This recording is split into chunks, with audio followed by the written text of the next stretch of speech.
All right, today, y'all, we are going to be talking about when a passion project completely flops on YouTube. Why? Well, if you are not privy, I just uploaded a video after 3 months of not being on YouTube, and it's not doing so well. So much so that it is actually a 10 of 10 on YouTube right now as we speak. It might be an 8 of 10. But yeah, it hasn't even cracked 1K views, which is crazy because, you know, I think from other people's perspectives, they see YouTube very linearly. But especially in the line of being a video essayist, you really got to prove yourself every single time when you upload. So I got some things to say about what I do and what the thought process is when a video you so adamantly want to do well flops, okay? And I'm not talking about videos that you put some level of work into and then it flops and you don't know why.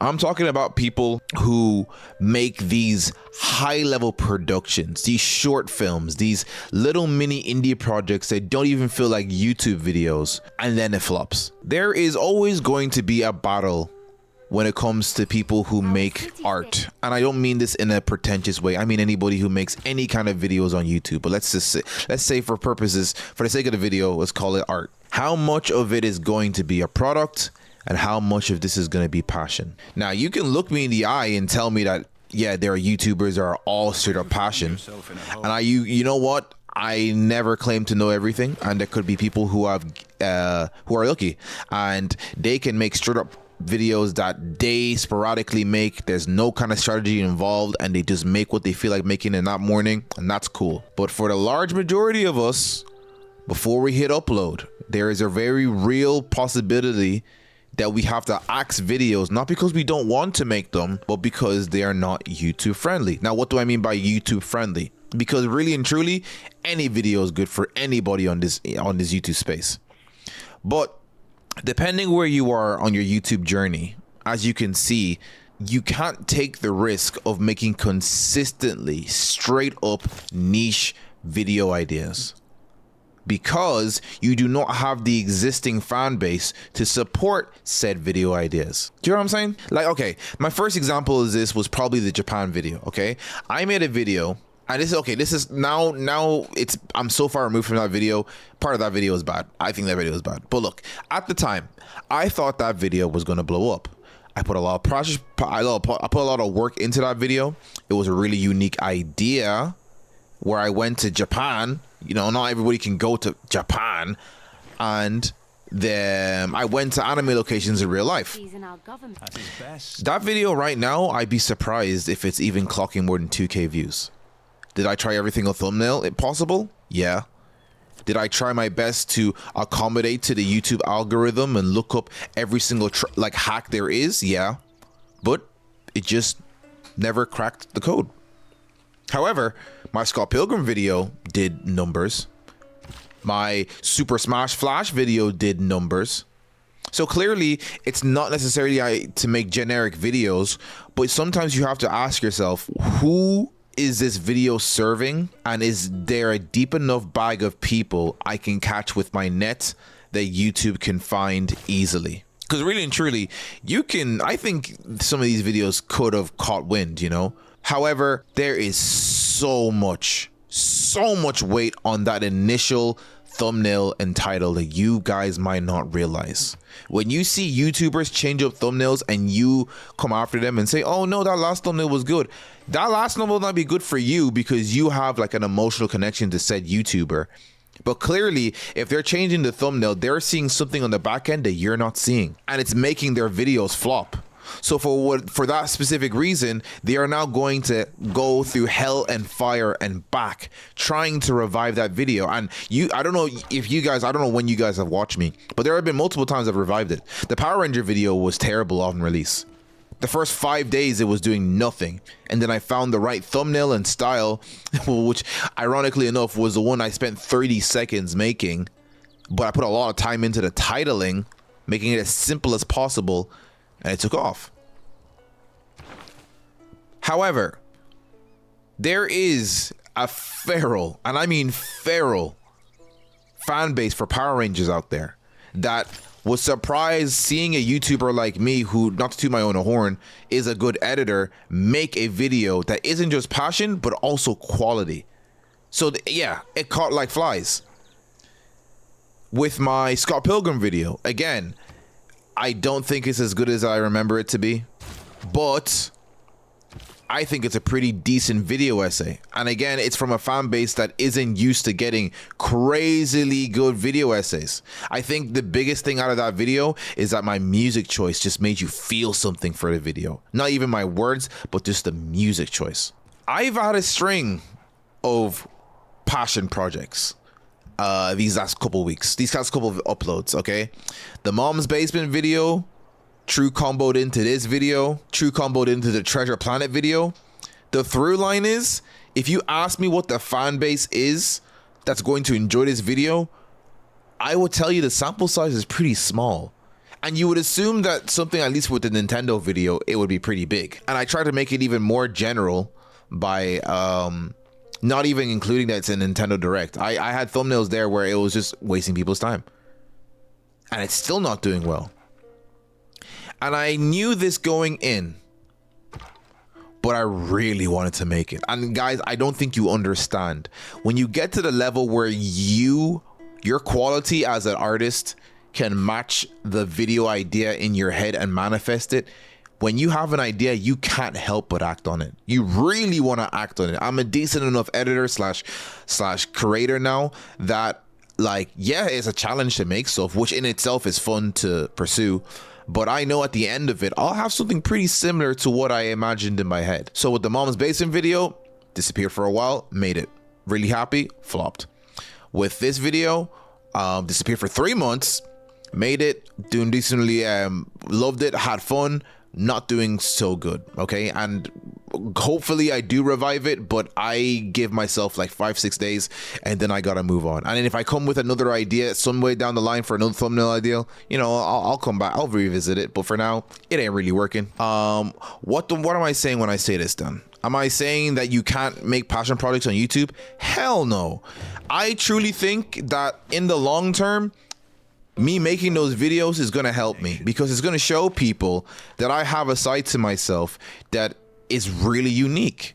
People, like, there's not a lot of comments, but each comment you see from those passion projects, people are like, wow, the production on this is insane. Wow, you really did well. And funny enough, I got like 3 Patreon subscribers from the Mom's Basement video, despite how little views it has, you know, because people feel that level of empathy at the struggling artist. So you can call it pity if you want to.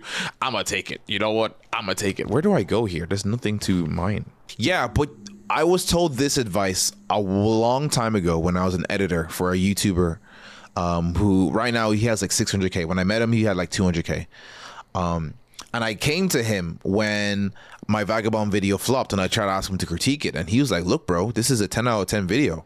Like, I can see the passion behind this video. It's great, but you didn't upload it at the right time. He broke down the concept that when it comes to these passion videos, sometimes it's okay to keep them in the vault. You spend all this time making this video and you can't wait to show everybody, and you gotta be strategic when you upload. What he suggested anyways is I should have had back-to-back decent videos that did well, showing the algorithm that I've been doing well. Because look, there's a lot of debate on what the algorithm is. Is it people? Is it this? Is it not? Look, the algorithm is just the audience. However, there is some level of a through line that if you are doing really well with your recent videos, I feel like YouTube, this is headcanon, but I feel like YouTube has a little more grace if a video is a little bit more niche, okay? It's going to show more people. But at the end of the day, if your video is good and the packaging is good, that's king. This is all just like hearsay coming from people who are coping when their videos don't do well. But yeah, he broke down the concept that I should have had a couple more videos in the bag that did decent enough and then upload the Vagabond video. And I heard his advice initially. I didn't disregard it completely, but I still was kind of like, I'm gonna do my own thing. This video really showed me you really gotta be on the business side when it comes to this YouTube thing, especially if you're trying to do it like as an actual career. Look, if you're trying to do this as a hobby or you're just starting out, disregard my advice completely. This really only applies to people that got like 2 to 3 years in the game. You know yourself as a creator, you know what you like, what you don't like, and you've had consistent videos do well. I have 50k subscribers, guys, and if I didn't do the work beforehand with my relationship with God and how I view this thing as a whole, it would really mess me up that I have 50,000 subscribers and I can't crack a video with more than 1k. Now I know how the game works, and I know where my identity is, and I know where my value is, so it's not hurting me as a person. But as a business-minded person, yeah, my channel's underperforming. That's just a fact. I don't have to let it attack my identity. I don't have to feel worse as a person. But yeah, the facts are facts. And maybe this could have done well to keep in the oven a bit longer and focus on something else. I have a couple of videos where I'm not as passionate about, but I could still do. And they have existing fan bases. I think I have a twist that would break people, you know, like it. The problem is it's hard to ignore the gremlin in your head when you have such a cool idea. I have another passion project in my head, but really and truly it is not healthy for my channel, nor is it economical, nor is it consistent enough for me to enact on that thing, because I'd be gone for another 2 months, guys. And now I am that YouTuber that's loaded 2 times and it's May. Let me take the process of what's happened right now. So the video gets uploaded and I'm looking at it. I'm like, oh no, okay, it's one of those ones. We gotta do damage control. So I go right back to the thumbnailing. I spend the whole day on a couple concepts and I'm like, wow, these are bangers. I'm gonna survive this channel. I would click on this thumbnail. Let's go. Upload, wake up the next day, nothing. And then you realize that you just had attachment bias, and because you spent so much time on the thumbnail, you're telling yourself it's a banger thumbnail, but when you really look at it the next day, you're like, oh no, it's not about being pretty, it's about being clickable. If I knew me from nowhere, would I click on this thumbnail? Probably not. So now you go back in the studio and you're looking up stuff and you're getting frustrated because thumbnailing is hard, guys. You got to get into the mind and try and look at your video as if it's not your baby, which it is your baby. You spent weeks, if not months, at this project, and now you have to detach yourself and try find a way that's not too Mr. Beastie, but is good enough that will make people in the general audience click on. Again, coming from the context who's not established. You have to always prove yourself with each video. And now you're getting frustrated because you can't think of a way to do it. So now you're copying different people. Guys, come on, guys. Hands in the air. Y'all know, both in the video idea making process, in the edits I make, in the little narrative style I do, I'm a big fan of Noodle. And someone's pointed it out in the last video that, man, this guy's a big fan of Noodle. I just have to like the comment. He's the only YouTuber video essayist that I enjoy. And I'm going to get to that issue a little bit later, but I'm just telling you my process. So now I'm looking at how Noodle makes his videos and how Noodle does his thumbnails. I'm trying to see what I do, and you can literally see one of my titles is literally the title of the video idea that I am basing this whole video off: the art of wasting people's time. Not doing well because you cannot catch lightning twice. Okay, sometimes it works. Sometimes it works, but sometimes it doesn't, and it's coming down to that video idea. Did you think about how big the pool of people that could enjoy this video was going to be? And your thumbnail processing, how long did you leave it till when you made it? Because maybe I could have done pretty well off the gate, but the fact that I waited until the video was done, until the thumbnailing process, I never do that, but this time I did because I was so excited to make this video. I didn't think about anything else. Big no. Maybe if I gave it a couple more weeks in the lab in my head, I could have came out with better stuff. But so now you're at the heat sick moment where your video is tapering off. It's not really grading views.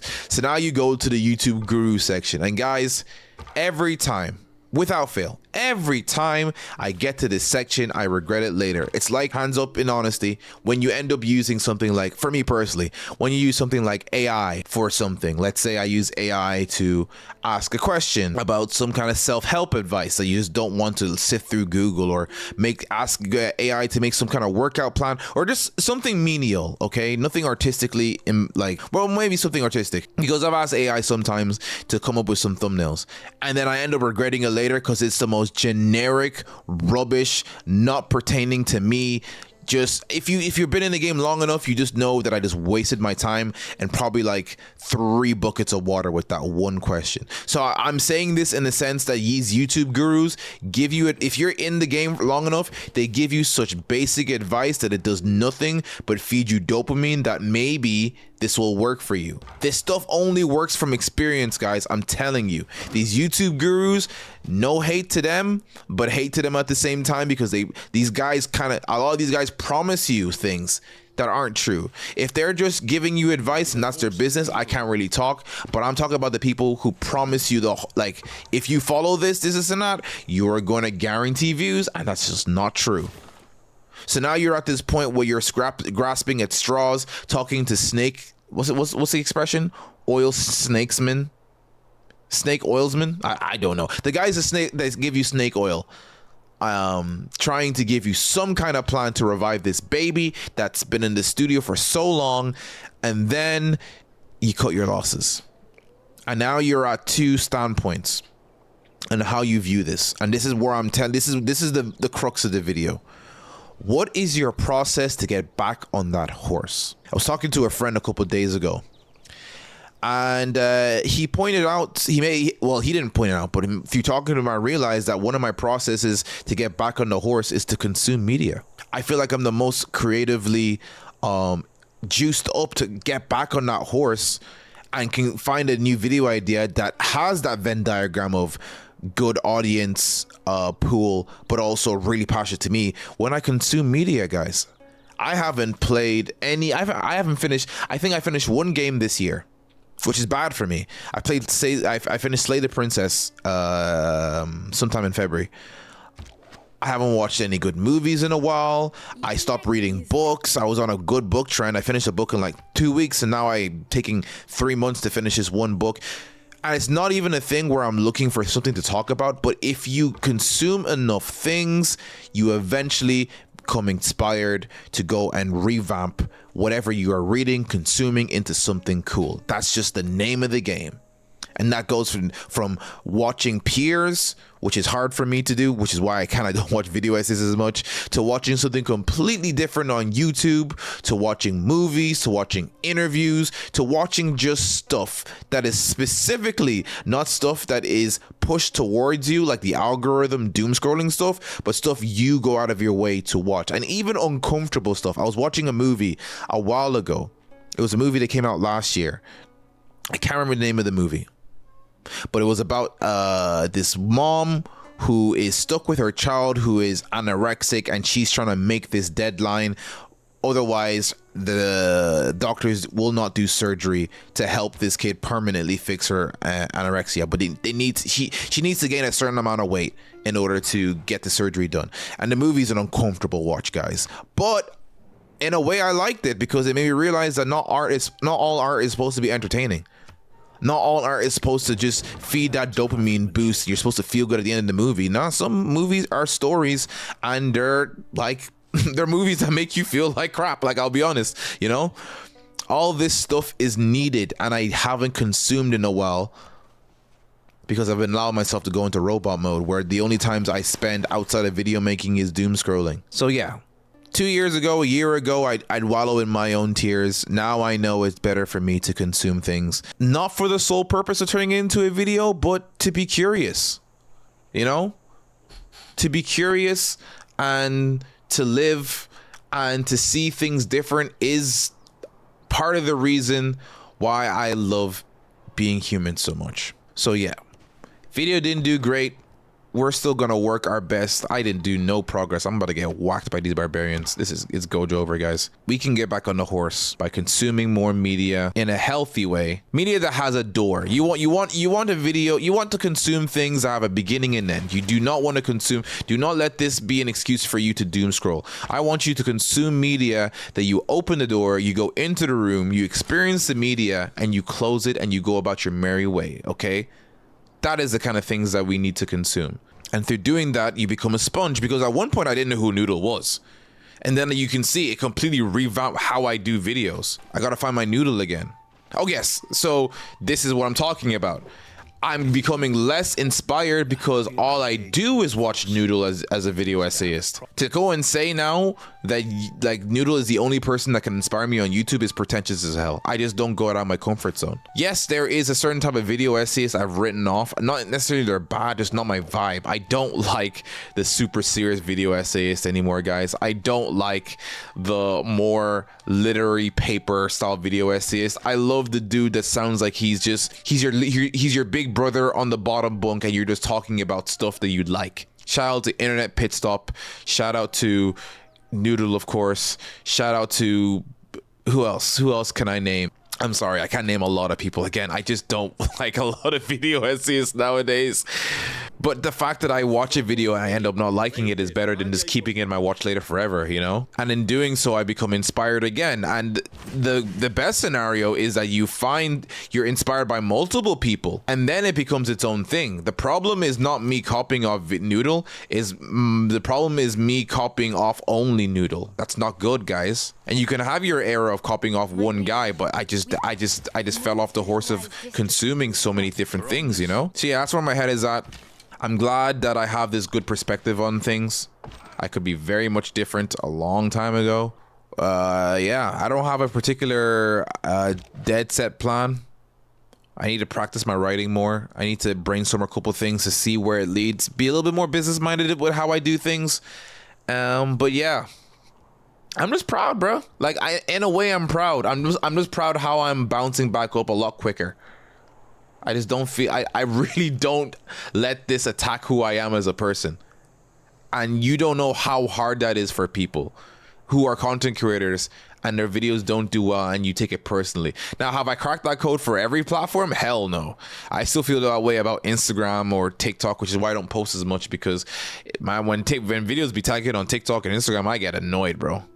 I get annoyed and I take it as a personal attack. But with YouTube, man, I have too much skin in the game to be doing that stuff. But yeah, this run is cooked. I did not think this through. More videos soon. I love y'all and peace.